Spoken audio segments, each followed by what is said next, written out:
Então, bom dia, dia 5/3, aula de genética e evolução.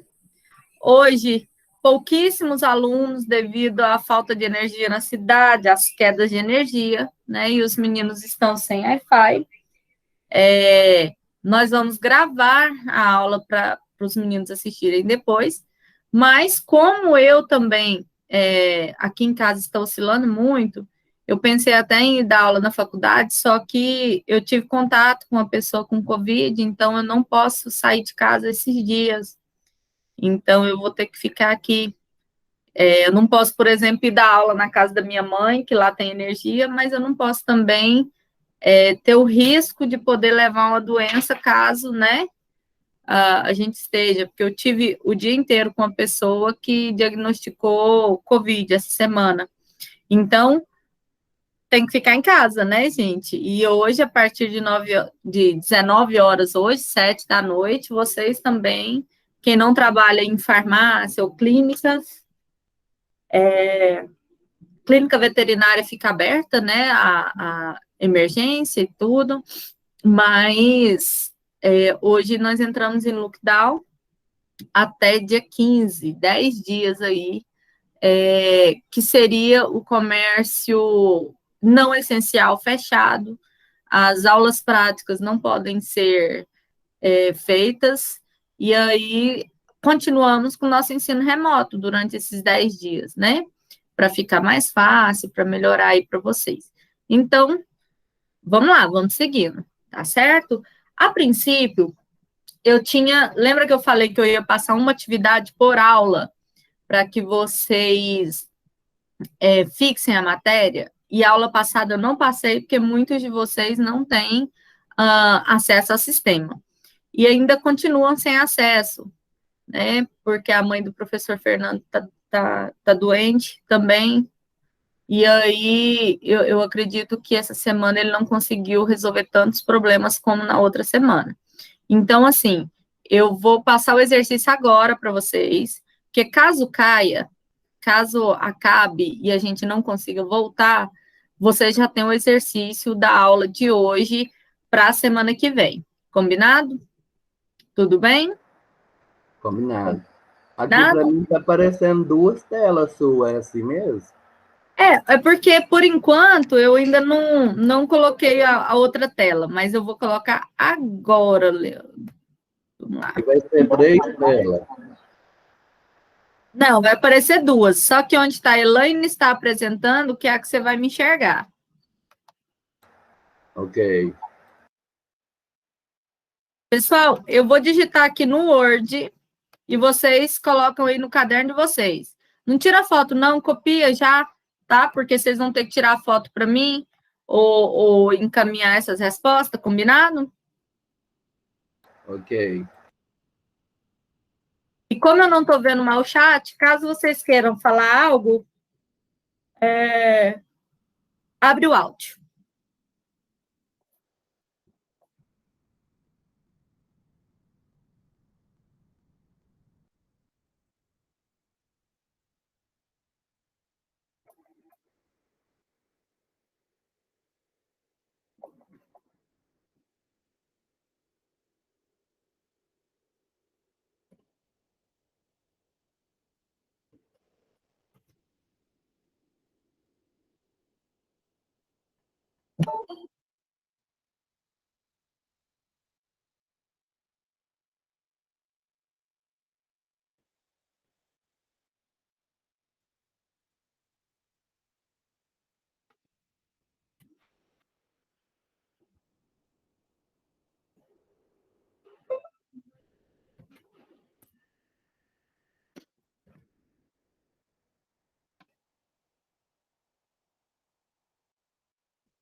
Professora, precisa deixar algum espaço de uma pergunta para outra?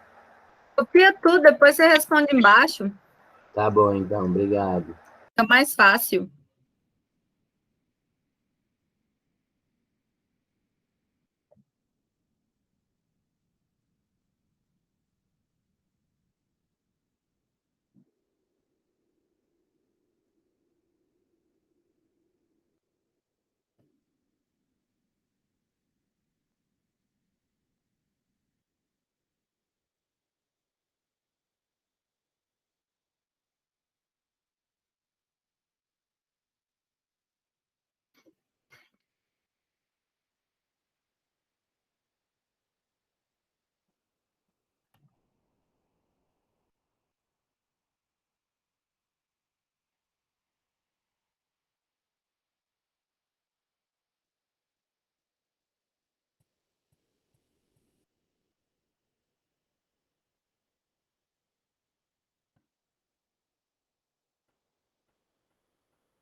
Professora,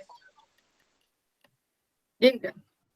a senhora dando espaço fica pior pra gente escrever. É. Ué, porque aí pega menos questões.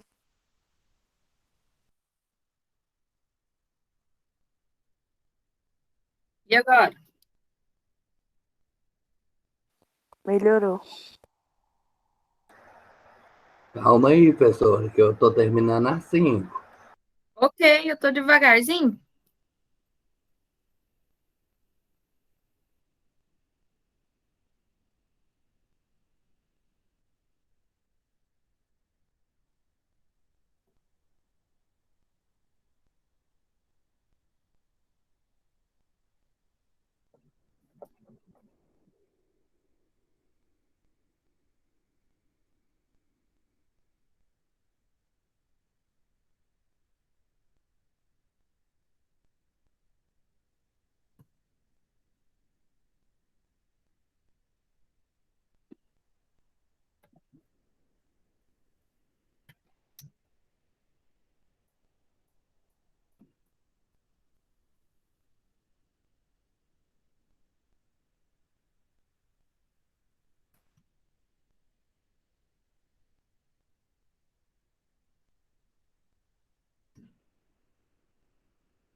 Quando vocês terminarem, vocês abrem o áudio e me avisam, tá? Que eu não tô vendo vocês aí no chat.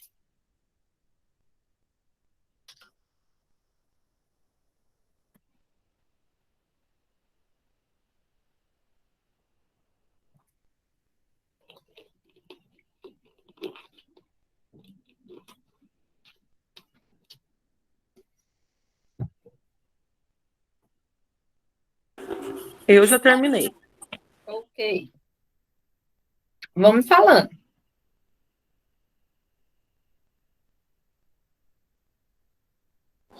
Professora, depois que todo mundo terminar, dá pra você voltar na 2? Eu acho que eu escrevi uma coisa errada. Mas só depois. Ok. Obrigada. Por nada.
Bora? Quem ainda falta?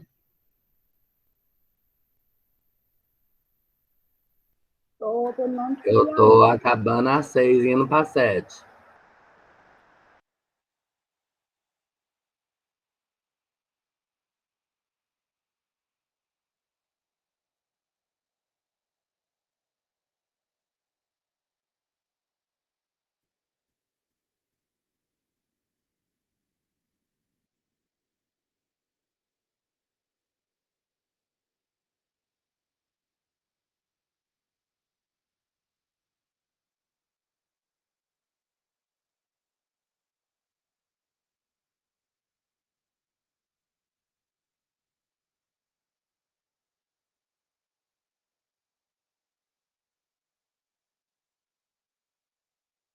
Terminei, professora. Ok. Leandro, quando você terminar, você avisa.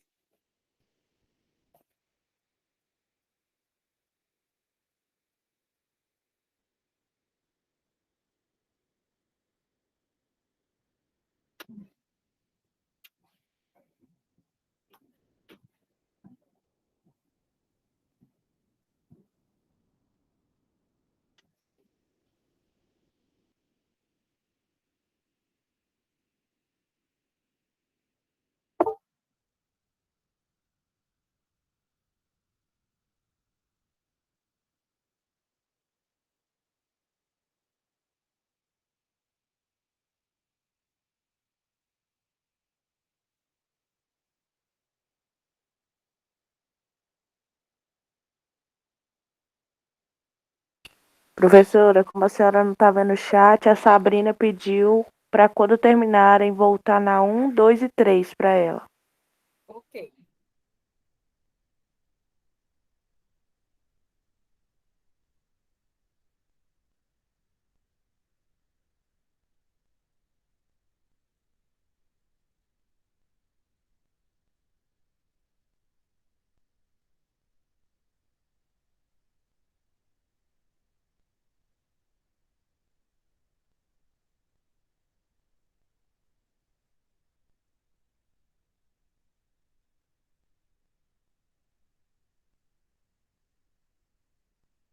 Uai, professora, essa 7 é quase igual a 6.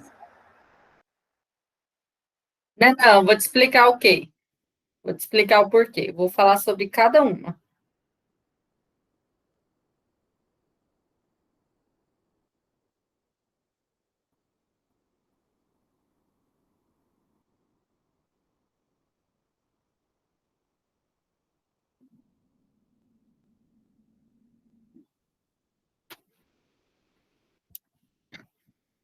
Bora ver?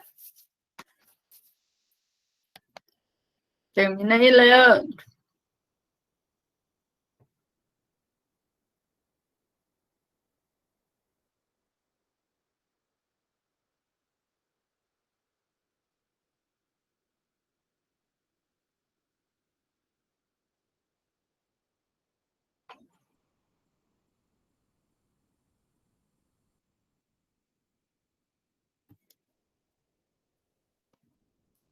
Nada?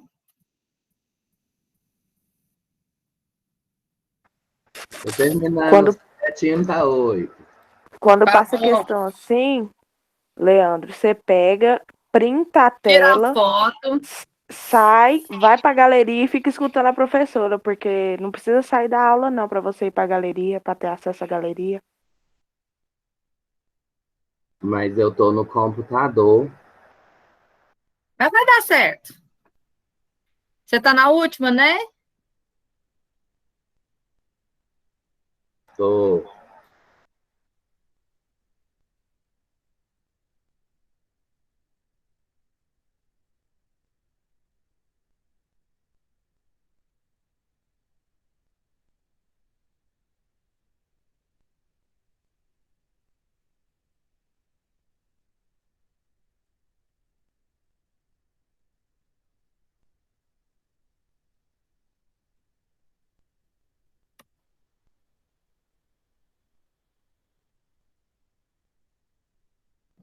Para quem não viu a 1, a 2 e a 3, tá aí.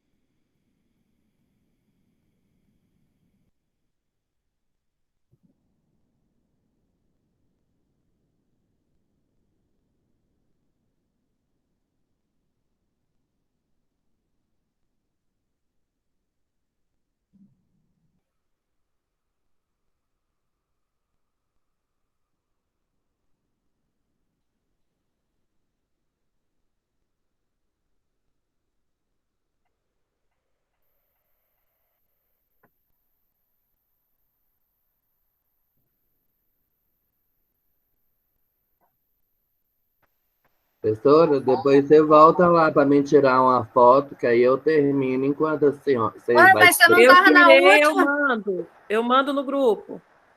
Tá bom, Você não obrigado. tava na última, Leandro? Uai, tava, é porque eu copio devagar, eu sou lento. Então, é essa aqui, ó, a última.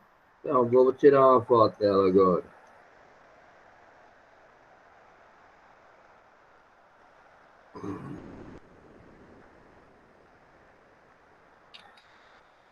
Eu não apaguei ela, não. Eu só tirei as anteriores a ela. Continuou lá. Pronto, pode ter. Pronto. Pra galera que não tinha as 3 primeiras. Fechou? Posso voltar? A Michelle já mandou aí no grupo a foto. Certo? Então, Ok. vamos lá, pessoal. Vou fazer vou explicar para vocês agora sobre o que está no exercício, ok? Eu não vou falar sobre cada questão, vou explicar a matéria e vocês, a partir dessa matéria que eu explicar, vocês conseguem responder cada questão dessa, tá certo? Então, olha só, pessoal. A princípio, quando a gente falar de genética, eu tenho que falar sobre célula. E vocês tiveram biologia celular no primeiro ou segundo período, né? Todo mundo já teve biologia celular, certo? As 2 turmas que estão aqui? Sim, né? Então, vamos só relembrar sobre o que é a célula. Por quê? Porque célula é a menor unidade da vida. A célula, ela é a unidade morfológica, ela é aquela menor, aquela que, se eu tenho uma célula, ainda tem como ser um indivíduo. Se tiver várias células, tem como ser um indivíduo com várias células, né? Então, cada célula, ela tem umas organelas. O que significa isso? Se uma célula forma um corpo, que é o unicelular, quando tem uma célula só, se ele forma esse corpo, ele teria que ter órgãos para poder, né, desenvolver, para poder viver e etc. Então, o que seriam esses órgãos que ele forma? Seriam as organelas de cada célula. No nosso corpo não tem um órgão, por exemplo, que é responsável pela digestão, tem um órgão do nosso corpo que é responsável por produzir proteínas, tem um que é responsável pela respiração, né? Então, nós temos aí pulmão, tal. Na célula também tem órgãos responsáveis, só que é chamado de organelas. Por exemplo, tem a mitocôndria, que é responsável pela respiração, tem o complexo de Golgi, responsável pelo armazenamento e secreção, né? Nós vamos ter aí o retículo endoplasmático rugoso, nós vamos ter aí o núcleo. Aí nós chegamos no núcleo. Qual que é a ligação da biologia celular com a genética? Então, prestem muita atenção nisso. A genética, ela estuda o que está dentro do núcleo. A genética, a base da genética é o DNA e o RNA. Que é isso? É a herança hereditária que traz as características da sua família, as características do seu pai e da sua mãe, as características dos seus irmãos. Então, essas características são chamadas de hereditária. Onde que elas são expressas? No DNA. DNA é o mesmo que cromossomo, que é o mesmo que gene, só muda a colocação. Então, onde fica o DNA na célula? Dentro do núcleo. O núcleo é ele quem faz esse armazenamento do material genético. Existem 2 tipos de célula, tá certo? A primeira célula é chamada de procarionte. Procarionte. O que é isso? Ela não tem um núcleo bonitinho, ela não tem um núcleo organizadinho, certo? O DNA é espalhado na célula inteirinha. Então, peraí, deixa eu colocar aqui. Vou colocar no Paint para vocês verem. Só para a gente relembrar. Tem turma que está na microbiologia, mas tem turma que não está. Então, só para a gente relembrar. Quando eu falo de célula procarionte, eu tenho uma célula aqui de uma bactéria, que ela é pró. Igual de criança. Procarionte. E ela é uma célula, quer dizer que ela é unicelular, ok? Quando eu falo de célula animal, ela é mais arredondada, super arredondada, igual meu desenho. Ela vai ser eucarionte e ela vai ser multicelular. Por que multicelular? Porque ela tem várias células. Qual vai ser a diferença dessas duas aqui? Essa aqui eu vou ter uma membrana aqui, ó. Essa membrana aqui, ela é chamada de carioteca. Carioteca ou membrana nuclear, porque é a membrana que forma o núcleo. Nessa célula aqui, que é a da bactéria, ela não tem essa membrana. Então, o que que acontece? O DNA vai ficar espalhado na célula inteira. Por que que o DNA vai ficar todo espalhadinho aqui? Porque ele não tem uma membrana segurando ele dentro do núcleo, bonitinho, como ocorre na célula de cá. Olha só, de cá o DNA fica bonitinho aqui dentro do núcleo. Então, o núcleo, ele é a organela que armazena todo o material genético. Já na procarionte, como eu não tenho núcleo, eu tenho um DNA espalhado em toda a minha célula. Então, vamos lembrar, procarionte, ela é unicelular. É as bactérias aí que a gente observa como um dos maiores representantes. E eucarionte, a gente vai encontrar aí quase tudo que você vê a olho nu. Então, por exemplo, você enxergou a planta, ela vai ser multicelular. Eu estou enxergando que ela tem muitas células.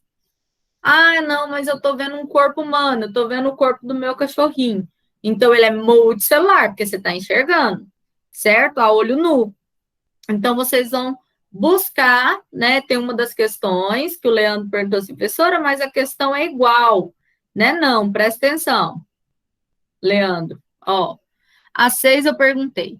Faça um comparativo sobre os 5 reinos.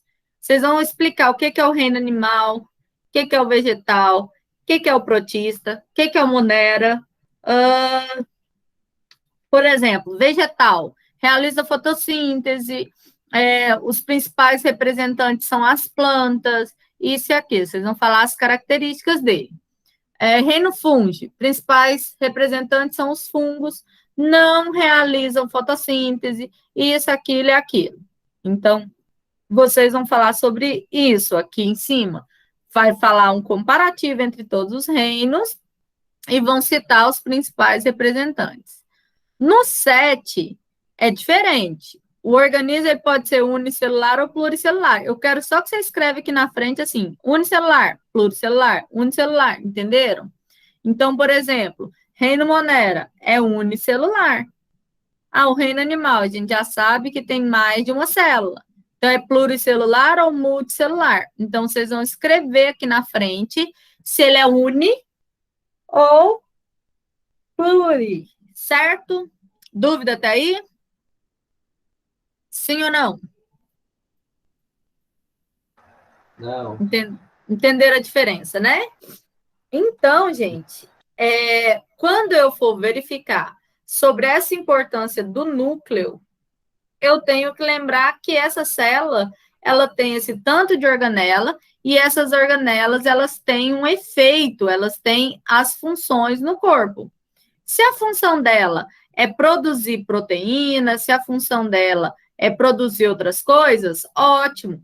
Por quê? Porque eu vou precisar de saber isso tudo para eu saber se, por exemplo, quando ocorreu o processo de mitose e meiose, vamos relembrar o que é mitose e meiose?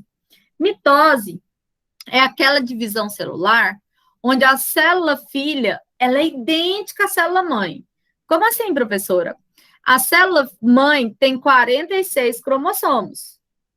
E a célula filha, ela vai ter aí em torno, né, dessa parte dos 46, ela vai ter aí em torno a 46, idêntico à célula mãe. Quando que a mitose é realizada? ela é realizada principalmente no processo de produção aí, de cicatrização. Por exemplo, você se machucou, e aí você precisa que onde está o machucado nasça uma outra pele.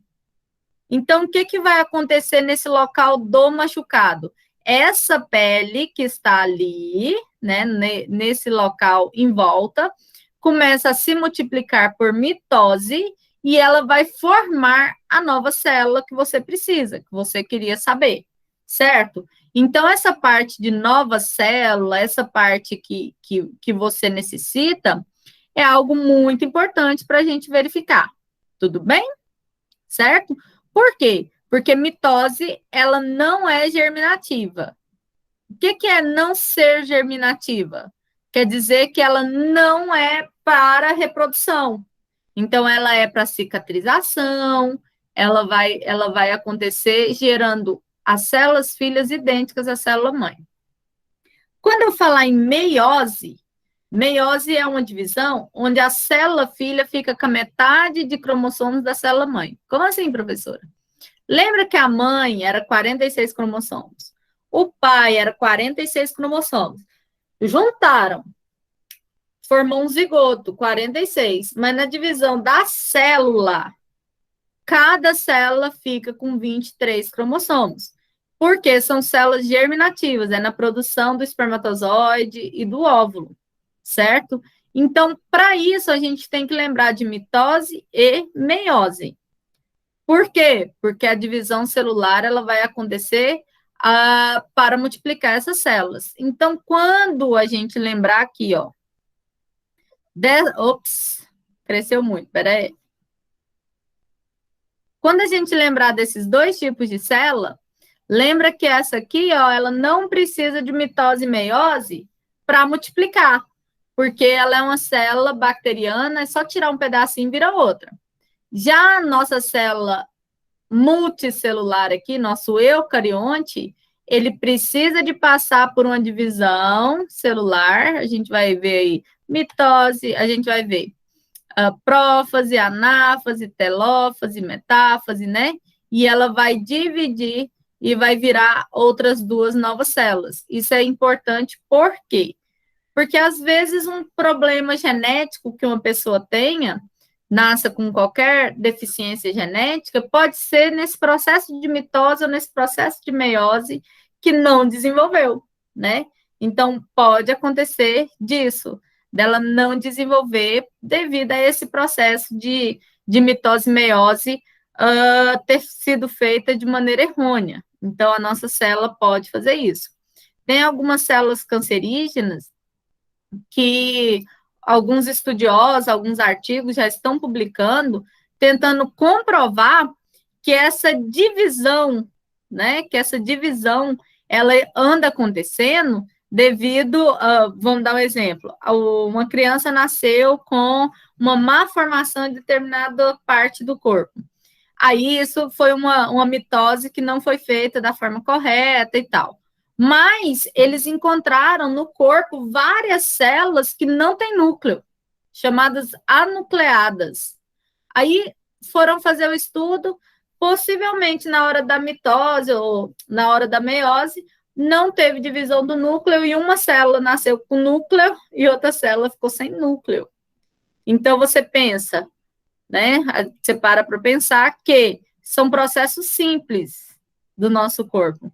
Mas o que tem a importância do núcleo? É dentro dele que tem o nosso DNA, que é o que a genética inteira estuda, que é a herança hereditária, é o que vem de formação da sua família, do grau parentesco, etc.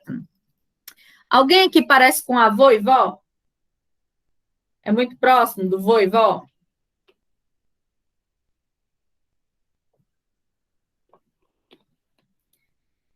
Tem gente que parece muito avô e avó, mas não parece mãe e pai. Por exemplo, eu sou a carinha da minha mãe, ou da minha avó, mãe da minha mãe. Mas eu não pareço nada com a minha mãe. Minha mãe é negra. Minha mãe é morena. E totalmente diferente nossas características. Mas a minha avó, com a idade que eu tenho, a gente era igual, até a bochecha. Então, a minha característica veio principalmente da família da minha mãe. Já a minha irmã mais velha, ela é a família do meu pai inteirinha. Uma tia minha, as duas ficam do lado uma da outra, parecem irmãs. Então, assim, características, ela pode ser puxada do seu pai, da sua mãe, do seu avô, da sua avó. Ah, porque o casal teve um filho que o nariz dele é diferente. Ah, puxou o avô. Ah, não, mas o casal teve um filho e ele teve o olho azul. E os pais dessa criança não têm olho azul. Aí vai buscar o vovô. Vovô e vovó, dos 4 lá, tem olho azul? Não, não tem. Então vamos buscar o biso. Buscou, não tem? Alguma coisa está errada. Mas até a terceira aí, você buscou normalmente. Eu, por exemplo, meu pai tem um olho azul da cor do céu. Cor do céu. O olho do meu pai é aquele azul que você olha assim, ó, tá brilhando. E ele teve mais filhos, ele teve 7 filhos, meu pai. Nenhum tem olho azul. Nenhum. Em compensação, os netos, quase todos têm. Então, o que acontece? Os filhos não puxaram, mas aí a gente tem a carga genética. Vocês vão entender o porquê. Por que dessa... Ah, porque tem 25% de chance de ter olho azul, de probabilidade. Vocês vão aprender o que é isso. A matéria da genética, ela não é tão fácil, porque tem que fazer conta. A gente tem que colocar lá 25% disso, daquilo. Então, vocês vão aprender parte por parte para vocês poderem fazer isso. Descobrir qual a possibilidade. Às vezes, a gente descobre lá que a pessoa é adotada.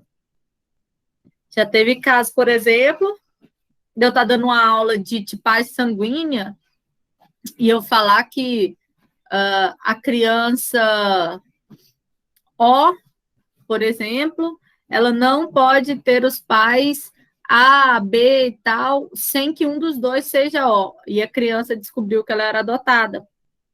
Então, assim, a gente tem a genética que ela comprova a sua herança hereditária.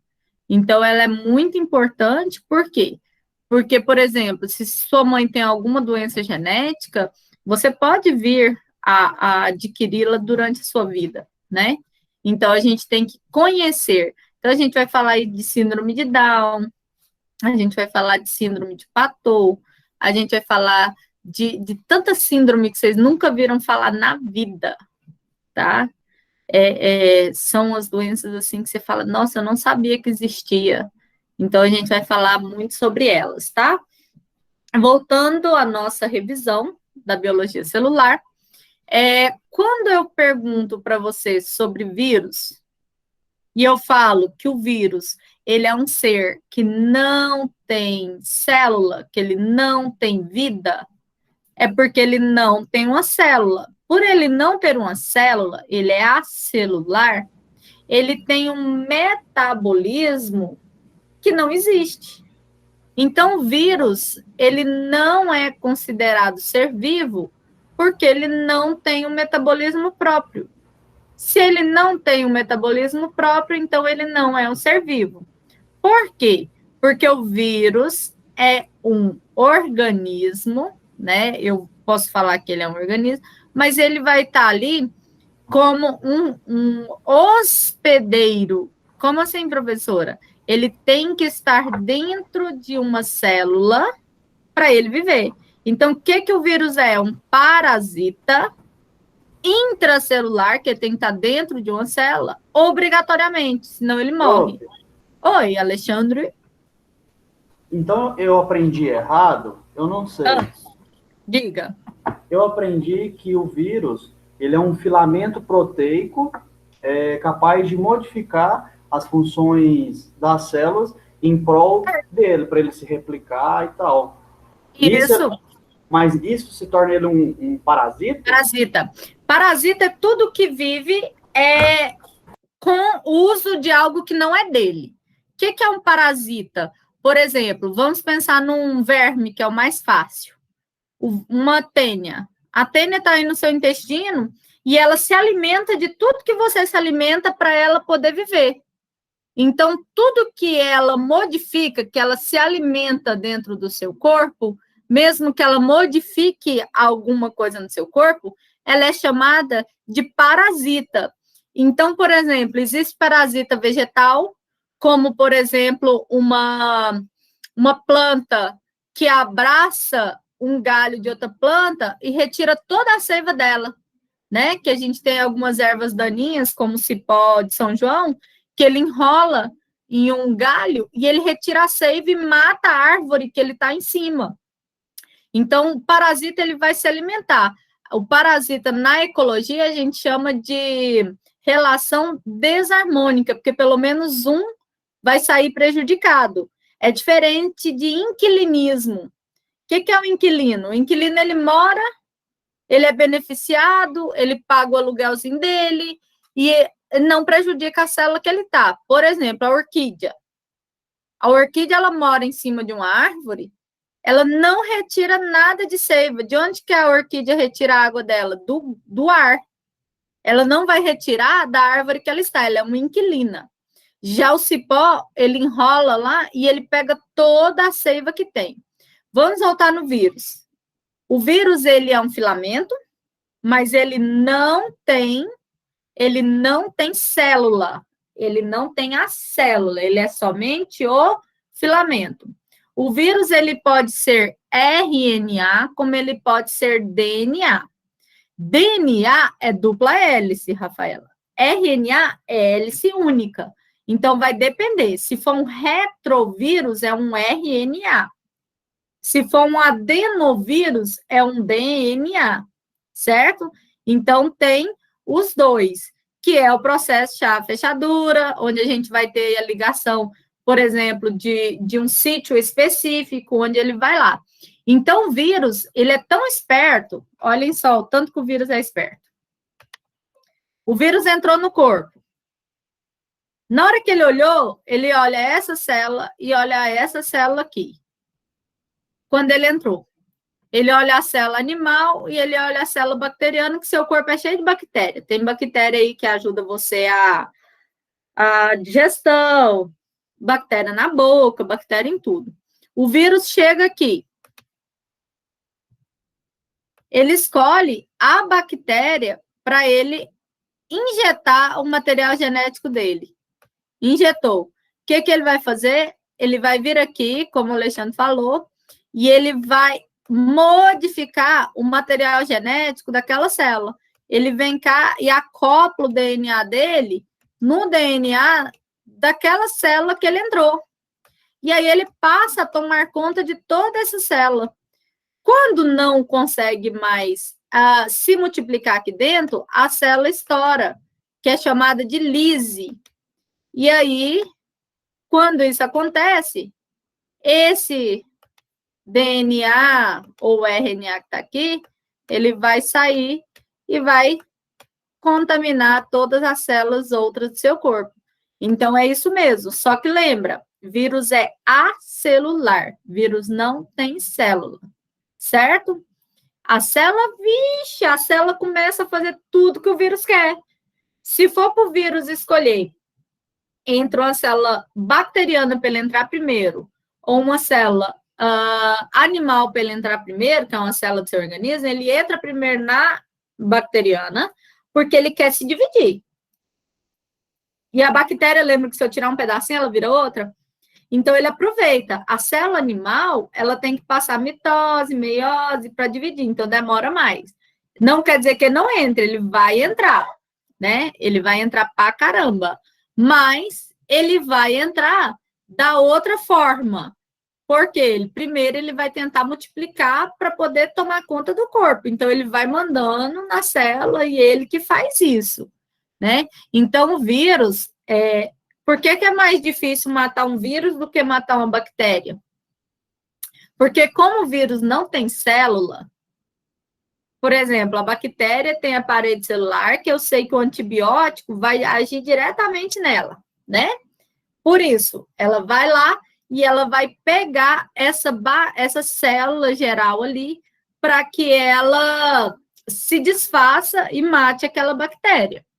Já o vírus, como ele não tem célula, tem que ser diretamente no material genético dele. Só que tem um problema, o vírus, ele é mutante. Ele chega em um local que é mais quente, ele muda. Ele chega num local que é mais frio, ele muda. Ele tem o mesmo DNA, mas ele tem variações de cepa. O que é uma cepa? É o mesmo vírus que, quando ele chega em determinado local, com variações de temperatura e variações de outras coisas, ele consegue ser o mesmo vírus, mas com características diferentes. É o que está acontecendo com a Covid, né? O vírus da Covid se chama SARS-CoV-2.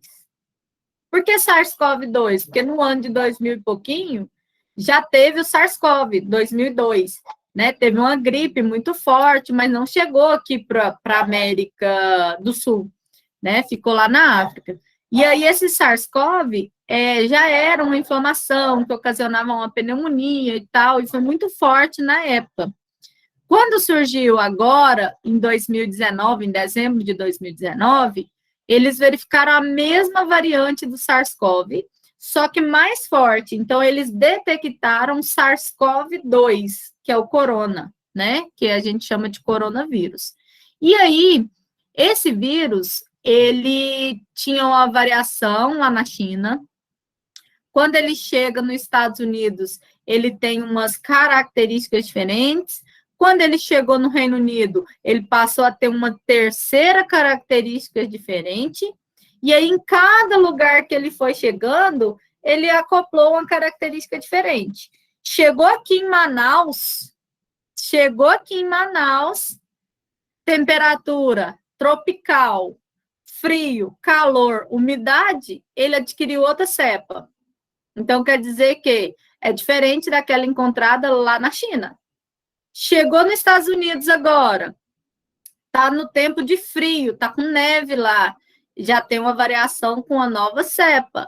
Chegou no Reino Unido, está de outra forma, já tem uma nova variação dele. Cada vez, essa aqui dos Estados Unidos, que chegou no Brasil essa semana e já tem um caso em Anápolis, já se sabe que ela é 10 vezes mais infectante do que aquela primeira que chegou da China. Então, a vacina, Alexandre, foi feita para a primeira variante. Qual foi a primeira variante? A da China, aquela lá de Wuhan, que chegou no Brasil, aquela de março de 2020. Então, algumas vacinas dessas, elas vão combater... Nada, ué. Oi, Leandro. Então, ela não resolve nada, porque se ela Resolve. for para a primeira carga viral que chegou, essa segunda, a terceira é mais forte que a primeira. Deixa eu explicar. Por que que resolve? Ela não vai proteger, por exemplo, ela pode chegar a não proteger 100%. Mas para uma pessoa que teria a doença, né, ela vai fazer um sintoma brando. Então, em vez daquela pessoa, em 2 dias, perder 75% do funcionamento do pulmão, ela pode ficar aí com 90% ótimo no pulmão e ter um sintoma bem fraco, bem brando, e não precisar, por exemplo, de ir para uma UTI. Então, por exemplo, tem uma vacina que ela é 50%, 50%, 52% de eficácia. Até outras vacinas é 60% de eficácia, que a gente já tomou. Então, o que ela vai fazer? Ela tem a chance de, quando você adquirir esse vírus, que você tenha sintomas bem mais leves e você possa não precisar de ser entubado, um exemplo, precisar de oxigênio em si, certo? Então, é para isso. Eu vou te dar um outro exemplo para você entender, Leandro. Todos os anos existe uma vacina para gripe. O influenza é o nome do vírus da gripe. Esse vírus da gripe, ele já tem 300 cepas no mundo, mais de 300 hoje. Mas existem algumas que são mais mortais. A gripe tipo C é aquela gripe normal, que se confunde com resfriado, essa que você tem direto aí na sua casa. A gripe de 2010 para cima foi a gripe aviária, a gripe do frango. Eles começaram a fazer vacinas para ela e foram 4 anos, porque ela era muito... ela trazia uns sintomas maiores. A partir de 2014, chegou uma cepa nova que era H1N1. Foi quando começou a se utilizar álcool em gel, tinha que andar com algumas máscaras, tinha que fazer algumas coisas, né? Mas não é tão contaminante quanto o coronavírus. Não era tão rápido. Mas H1N1 matou muita gente, certo? De 2015 para cá, todas as vacinas, elas entram nessa classificação próxima do H1N1. Chegou H2N2, H3N3, e aí vai. Todas essas agora, elas são trivalentes. Então, aquela vacina de gripe que o idoso tomava e tal, aí o idoso ia lá e tomava ela.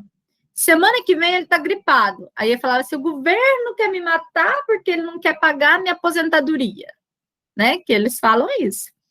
Que o governo tal coisa porque essa vacina não presta. Na verdade, a pessoa vacinou na classe do H, do H1N1, né? Nas cepas próximas do H1N1, que são as mortais, as letais, a que causa, que pode levar um risco à morte. Então, o que acontece?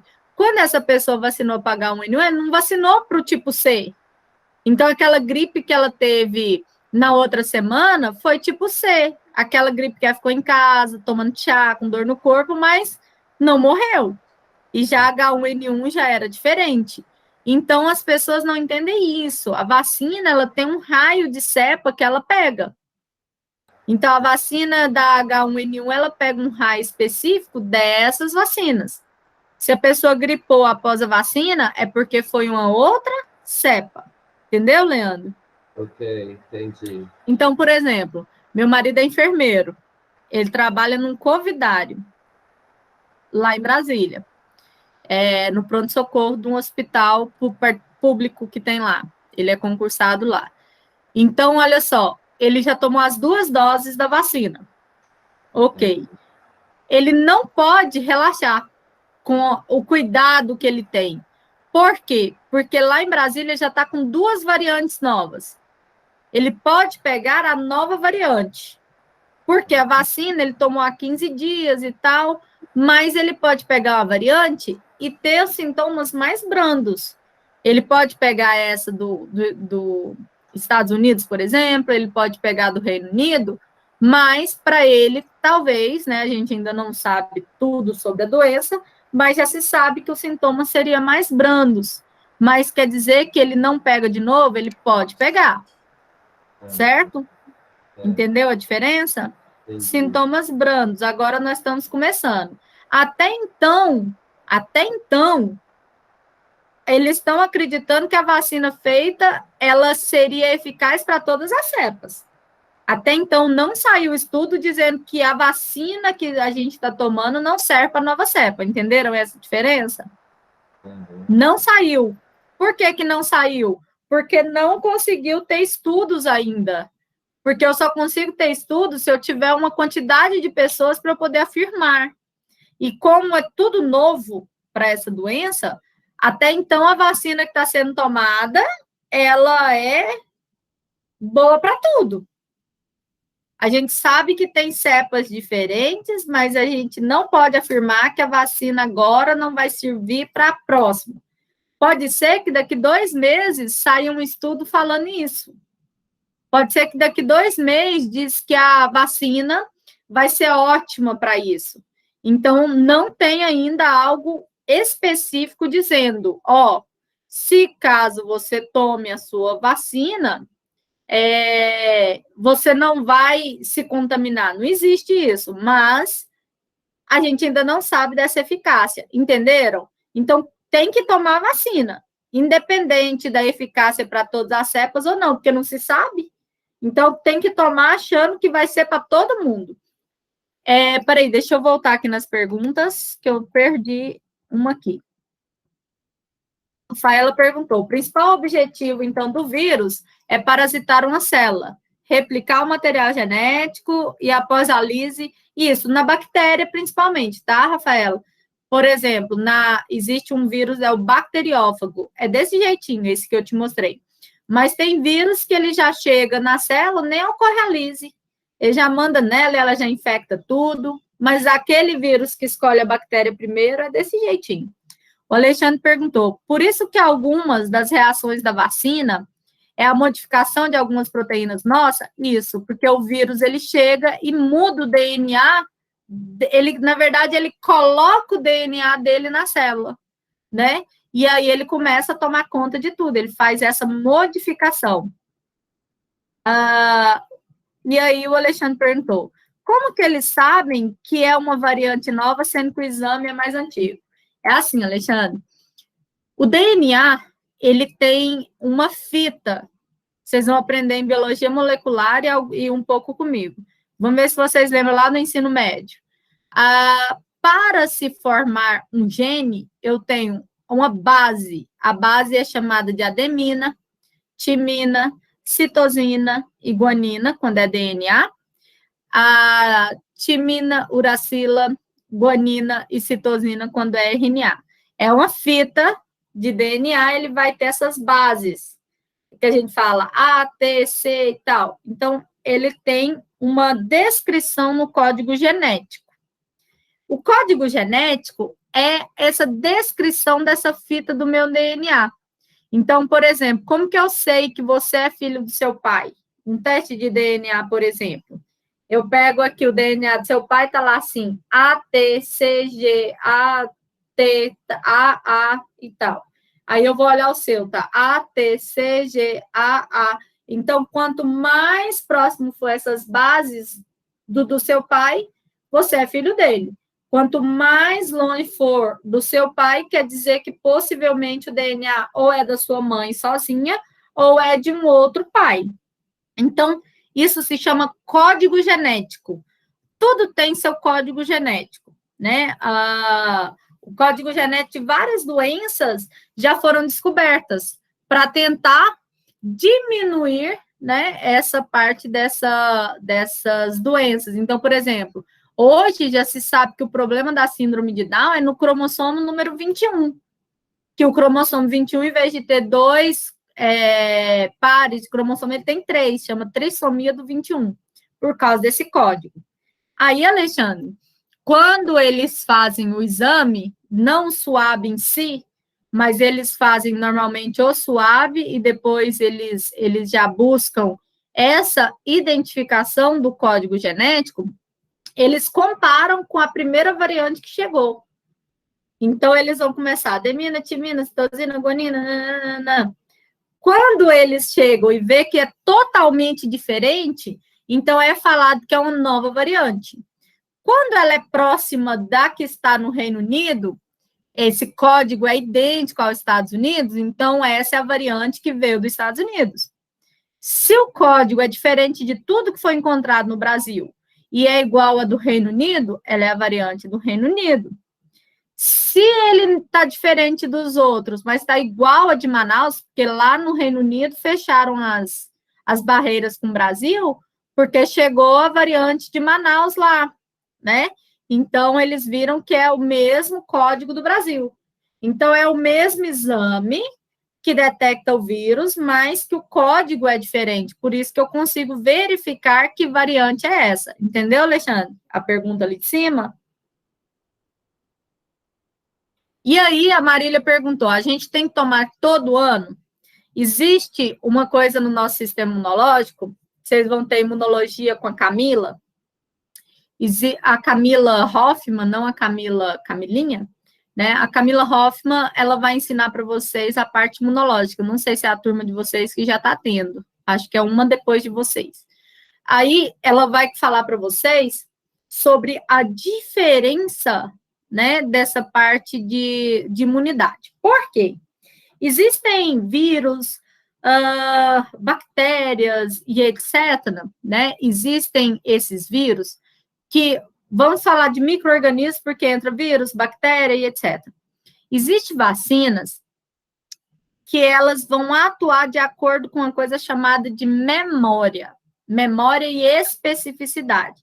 Especificidade é, por exemplo, você tomou a vacina para a febre amarela e você contraiu dengue, não vai adiantar para dengue, vai ser para febre amarela, porque ela é específica. A vacina, ela tem especificidade. Ok. Primeira parte. A segunda é a memória imunológica. O que é a memória imunológica? É quando o anticorpo produzido lembra ainda daquele patógeno. Então, por exemplo, vamos dar um exemplo bobo. O porteiro daquela panificadora, há um mês atrás, chegou uma pessoa e quebrou tudo lá dentro e brigou, e aquele porteiro olhou e falou, nunca mais eu esqueço. Se essa pessoa for entrar lá de novo, o porteiro vai falar assim, opa, que você não entra, né? Que você já fez muito estrago, você não vai entrar. Isso é a memória imunológica. Quando ele tem essa memória, ele não deixa o patógeno entrar de novo. Quem que é essa memória? Quem que é o porteiro? O anticorpo que foi produzido. Então, o que é a vacina?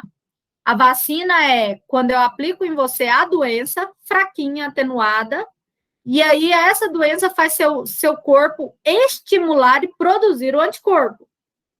Então, a vacina ela é aplicada para que seu corpo reage e produza anticorpos. E esses anticorpos, quando a doença chega em você, ele fala, não, aqui você não entra mais.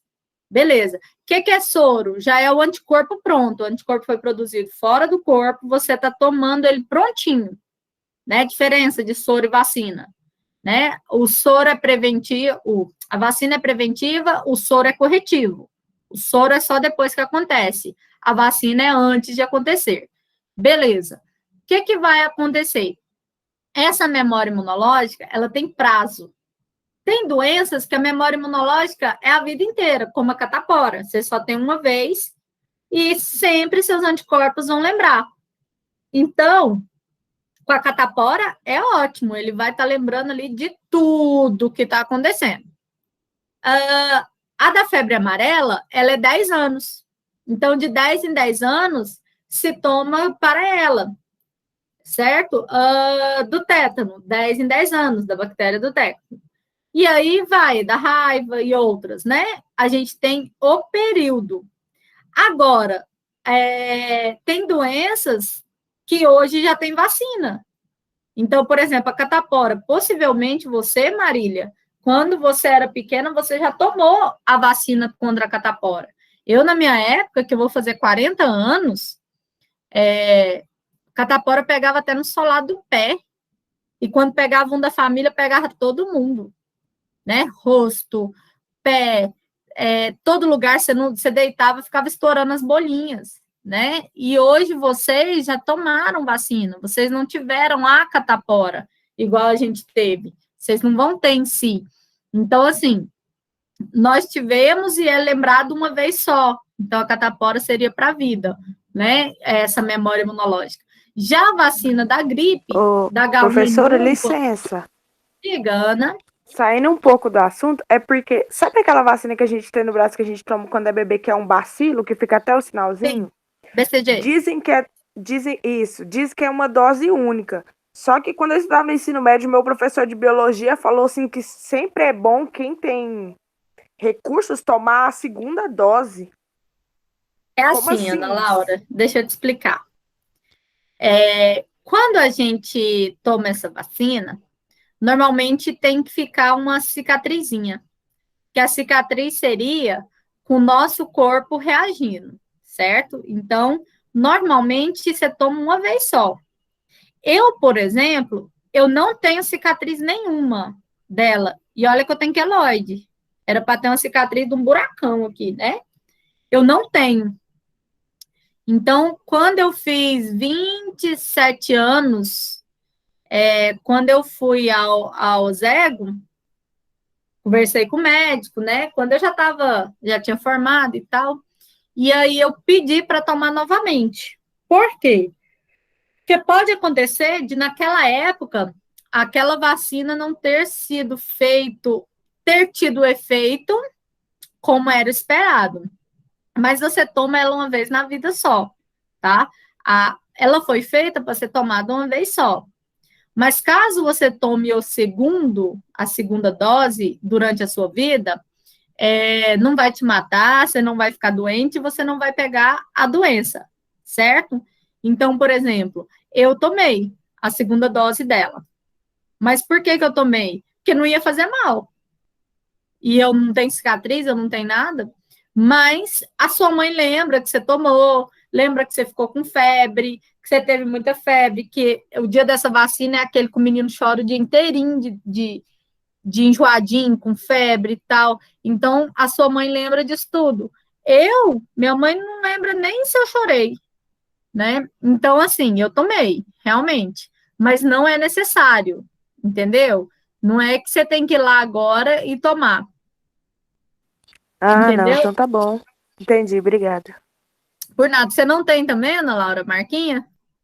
Não, eu tenho a marquinha. Ah, não, então você não Inclusive, o dia que precisa. o professor entrou nesse assunto, ele saiu olhando o braço de todo mundo para ver se todo mundo tinha tomado.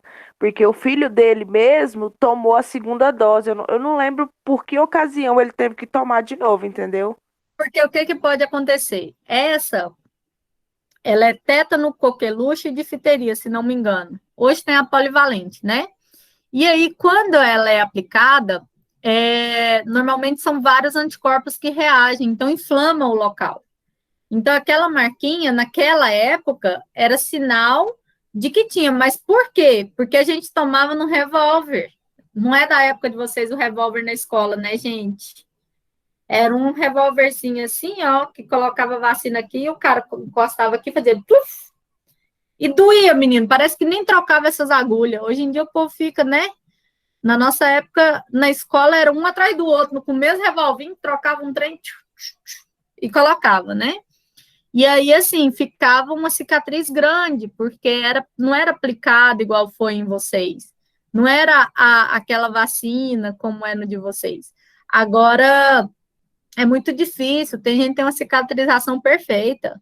Tem gente que machuca, amanhã tá bom, né? Então, assim, seria casos e casos a se olhar. Talvez esse filho desse professor pode ter tido algum sintoma de alguma das doenças dessa vacina. E aí precisou de tomar a segunda dose. Mas, normalmente, a população inteira...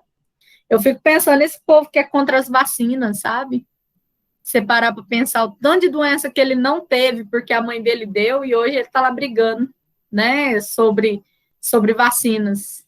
Ih, Marília, eu sou perebada, eu já peguei tudo que você pensar. Que podia dessas coisas, eu tive. Eu só não tive Covid, graças a Deus. Fala, Carol. E por que teve uma época que eles estavam aplicando essa injeção nas coxas dos meninos? Espera aí que não saiu sua voz aqui para mim. Fala de novo. Teve uma época que essa vacinação no braço, eles estavam vacinando nas coxas dos neném. Por quê? Qual que é a diferença? Músculo intramuscular. A perna dói menos e às vezes o bracinho ficava... A criança não aguentava nem fazer isso aqui, ó. Né? É igual anticoncepcional. Pode dar aqui na parte lombar, na parte aqui de trás ou na perna, porque dói menos, né? Na parte, porque ela é intramuscular. Agora tem outras vacinas que é dérmica, né? E aí ela é subcutânea, pertinho da pele, tem outras que são mais profundas. Então, por exemplo, a bezetacil, antigamente era no braço. A pessoa quase morria, ficava uns 10 dias sem dar conta de erguer o braço. Né? Hoje a bezetacil é dada na perna, na coxa ou atrás, mas ela só pode ser dada hoje em hospital, não pode mais na farmácia, entendeu? É desse modelo. Então, para fechar essa parte do vírus, que a gente estava falando da parte do corona e tal, então, assim, não se sabe ainda se a vacina ela vai atingir todas as cepas que tem. Não se sabe. O melhor é tomar na vacina, aplicar primeiro nos idosos, tal, porque já se sabe que caso você tenha, os seus sintomas sejam mais brandos. Deu para entender essa parte, né? Ok? Mas a gente tem que lembrar que a vacina ela tem especificidade e memória. Se a cepa for muito diferente, pode acontecer dela não estar naquele grupo que a vacina corresponde, mas não tem ainda aquela explicação científica. Eu também não, né? Eu também não. Até porque a menstruação é quando o seu endométrio, ele preparou, vocês já tiveram histologia comigo, né? O corpo preparou todinho, ou vocês estão tendo agora? Histologia. Depende muito, Alexandre, se o médico... Já teve, né? Se o médico já passou, vocês não tiveram histologia ainda? Ou é esse semestre? Não, nós tivemos sim, primeiro semestre. Tá.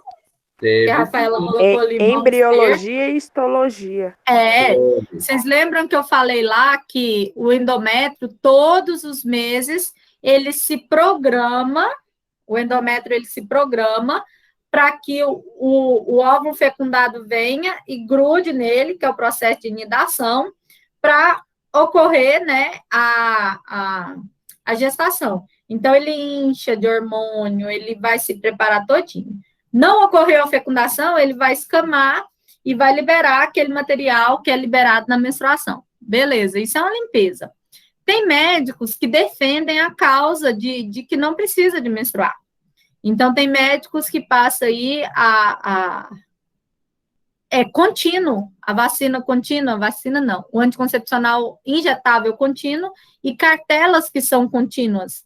Tem, por exemplo, o Elane, que é um medicamento que ele é contínuo, 3 em 3 meses para, mas ele é contínuo. Tem gente que não para, é 3 e menstrua uma vez ao ano. Então, assim, tem médicos que defendem essa importância, Alexandre, dessa limpeza e tal, e tem médicos que defendem que não precisa, que a mulher pode continuar tomando medicamentos aí, né, contínuos e não ter essa menstruação. Já se sabe que influencia muito na pele. Então, por exemplo, Ana Laura, tomou aí 3 meses, aquela limpeza seria muito bom para a sua pele. Vocês já viram que na época da menstruação sai um monte de espinha e tal? E se você faz isso contínuo, essa impureza, ela pode não ser liberada, e ser liberada depois de uma vez só. Então, assim, tem os dois consensos de ter esse 3 em 3 meses e não ter. Vai depender muito do organismo daquela pessoa. Se aquela mulher, todos os meses, tem lá hemorragias e perde lá 15 dias de sangue, o médico ele vai passar para ela sim o contínuo, porque senão ela vai ser uma pessoa anêmica. Então, vai ser caso por caso. Agora, se for só para que não tenha menstruação, aí não. Aí você não pode fazer isso. Normalmente, ele tem uma prescrição, né? Professora, porque no meu caso, assim, eu acho que 11 anos quando eu menstruei, e aí eu menstruava muito, muito, muito. E quando eu era bem novinha, eu quase morri de anemia. Então eu tava dando começo de hemorragia. Aí eu fui no ginecologista, ele começou com esses básicos, vamos dizer assim, que é os mais fraquinhos, entendeu? Sim. Só que eu tomei comprimido, a primeira vez que eu tomei, eu fiquei 18 dias menstruada, eu tava ficando amarela. Aí eu tive que trocar. Aí troquei para outro mais forte, só que era um comprimido. Aí eu tinha cólica que tava aguentando mais. Aí ele teve que passar o mais forte, que era o injetável. Só que, graças a Deus, o injetável deu conta e não precisou passar esse contínuo para não menstruar, entendeu? Só que, nossa, é muito forte, espinha no corpo todo, costa, tudo, porque é muito hormônio, muito forte. Porque se você comparar esse com o Yasmin, por exemplo, Yasmin é quase 0 hormônio. Então, ele não faz influência, mas ele tem aí uns 7 dias, normalmente, de menstruação. Se você pegar um comprimido que é forte, por exemplo, o Diane, o médico passa o Diane para as mulheres para limpar a pele. Para você ver, quando está tendo muito problema, ele passa o Diane e a mulher toma, a pele limpa. Mas, em compensação, você incha também, porque ele tem uma quantidade muito grande, né, de anticoncepcional. Então, depende muito de cada caso clínico. Mas nunca você pode simplesmente Você nunca pode simplesmente falar assim, ah, eu vou parar de tomar e vou tomar agora de 3 meses. Não, você tem que ir ao médico e ver que ele vai olhar o tamanho do seu útero, ele vai olhar o tamanho de tal coisa, ele vai verificar tal coisa. Entenderam a importância disso? Né? Certo? Mais alguma pergunta sobre isso? Sobre o vírus, sobre essa parte? Por enquanto, tá beleza? Então tá, agora nós vamos falar um pouquinho sobre a, a outra pergunta. Deixa eu pegar aqui. Sobre DNA e função de DNA, a gente já fala.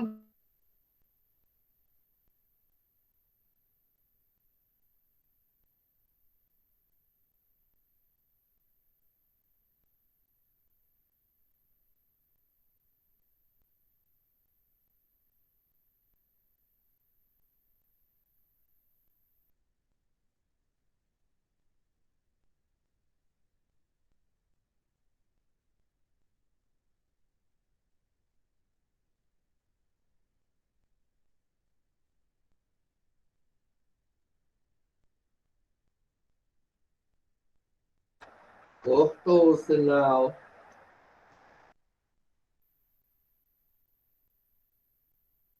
A energia dela acabou, ela acabou de postar lá no grupo.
Oi,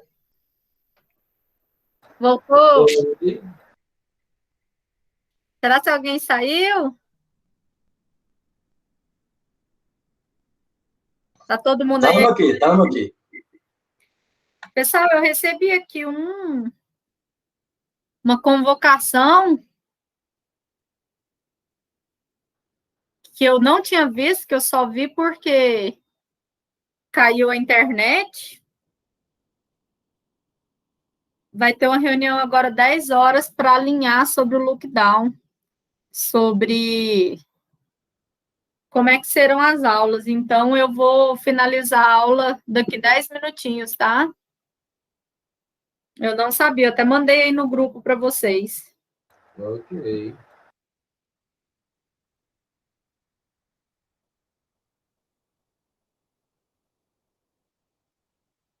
Mandei no grupo para vocês verem, tá? Então, olha só, vamos continuar. Professora, você sabe se a biblioteca vai continuar aberta essa semana? Leandro, lockdown fecha tudo. Não pode, nenhuma instituição está autorizada a abrir as portas, tudo tem que ser remoto. Só serviço essencial aberto. Mercado, as lanchonetes são deliveries, né? Tudo que for relacionado a produtos da saúde, igual farmácia, essas coisas, continuam abertas. Mas o que não for essencial, fecha. Então, as instituições, elas fecham. Até hoje, 5 horas, você consegue ir lá, tá? Porque você consegue pegar um hoje, se for para pegar. Tá bom, obrigado.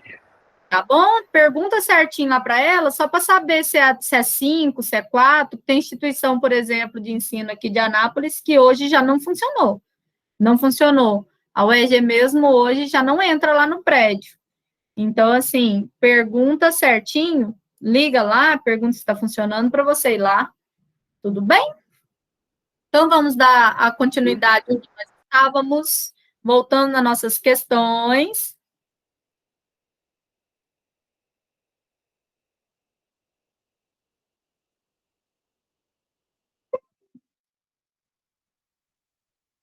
Então, eu falei sobre unicelular e pluricelular, falei sobre o vírus, que foi a 8, que foi isso que a gente falou sobre vacina e etc. Né?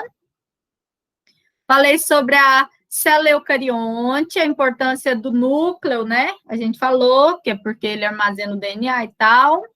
As organelas, vocês vão falar sobre cada uma, e a diferença de eucarionte e procarionte. Que uma tem o núcleo organizadinho com a membrana da carioteca e outra não tem o núcleo organizadinho com a membrana da carioteca. Então, essas partes, elas são muito importantes para que a gente dê início ao DNA. A aula que vem a gente já começa com Mendel, que foi o pai da genética. A gente já começa com a ervilha, né? Aquela da ervilha verde, com a ervilha amarela, teve ervilha verde e amarela. Então, a gente já vai começar com azão, bezinho, bezão. Então, começa tudo. Só tem um porém, Ana Laura. Você aprendeu no ensino médio, não é nada, 1/3 do que você vai aprender agora. Agora, o negócio, ele dá uma complicadinha, porque no ensino médio a gente só aprende o básico, né? Agora vocês estão na faculdade, vocês vão começar a aprender a genética mesmo, porque vamos dar um exemplo. Vocês são da veterinária. Vocês vão começar a trabalhar e quer trabalhar com genética aí de inseminação. Ah, não, você quer trabalhar com genética na parte de uma nova espécie, ou um melhoramento genético numa espécie bovina, ou tal, ou verificar por que tal raça de cachorro está com maior quantidade de doença, e aí vai, né? Então, a gente verifica isso pra caramba. Mas é muito bom, porque a genética, ela é sua vida, não é aquelas matérias que você estuda, e não vê a importância, né? E ela dá para fazer bonitinho. Então, voltamos. Quando a gente falar, então, de célula, vocês vão lembrar que dentro da célula eu tenho um núcleo, que dentro do núcleo eu tenho um DNA, que é o responsável pela herança genética, que é o que nós vamos estudar na genética. O finalzinho da aula hoje, como a gente não teve intervalo agora, porque a gente já está na hora do intervalo, a nossa aula hoje acabaria 10h20.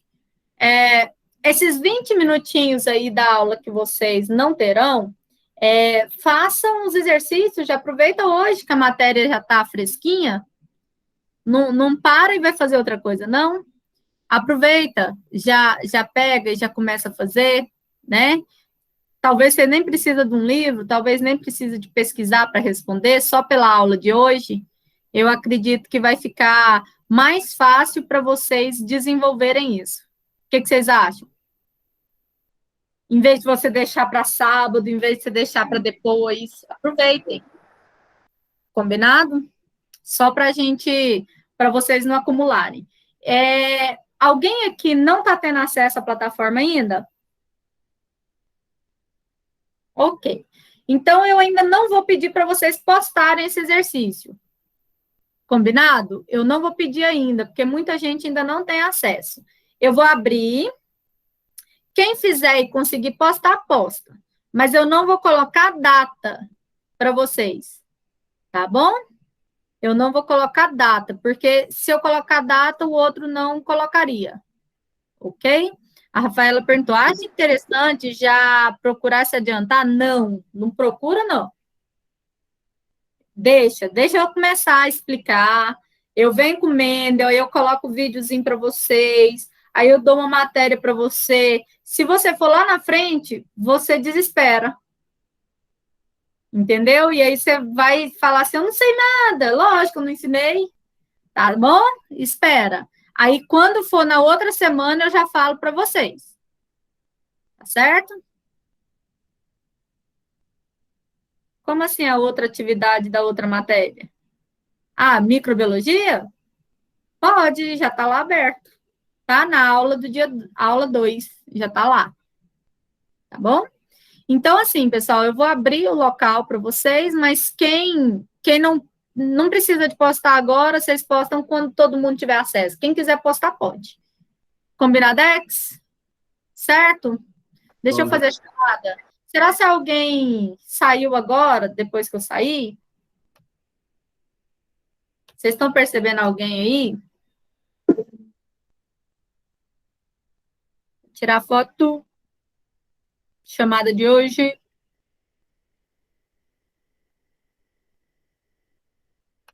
Não, professora, ninguém saiu, não. Tá todo mundo aí.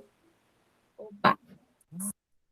Aí eu postei, foi no grupo. Vou deixar lá no grupo. Ô, professora, a senhora Oi. lembra que eu te perguntei sobre a chamada eu acho que da aula passada de microbiologia? Deixa eu te falar, A senhora... aula passada foi a primeira aula, né? Eu acho que Não, é porque não teve é igual chamada, você falou. É porque a primeira aula é nivelamento, então a gente não faz chamada porque entrou muito aluno novo. Todo mundo tem presença na primeira, tá? Não é porque eu estava reassistindo a aula e eu vi aluno assim que não estava na aula com a gente, entendeu? Foi o problema lá que a senhora postou a aula errada, eu acho. Ah, sim, eu mandei no grupo, né? Trocado, gente. Isso, foi por isso que eu não encontrei eu na aula. Eu falei, gente, mas eu tava ativa na aula e não tô me vendo aqui no vídeo e tal. Eu falei, eu acho que esse trem tá errado. Eu Aí a postei senhora na postou mesma hora. lá e falou. Gente, sabe o que acontece? Deixa eu contar para vocês. Eu tô com 50 grupos aqui, de todos os cursos, em todos os grupos. Aí tá tudo mês início, medicina, não sei o quê, né? E aí o que acontece? Na hora que a gente vai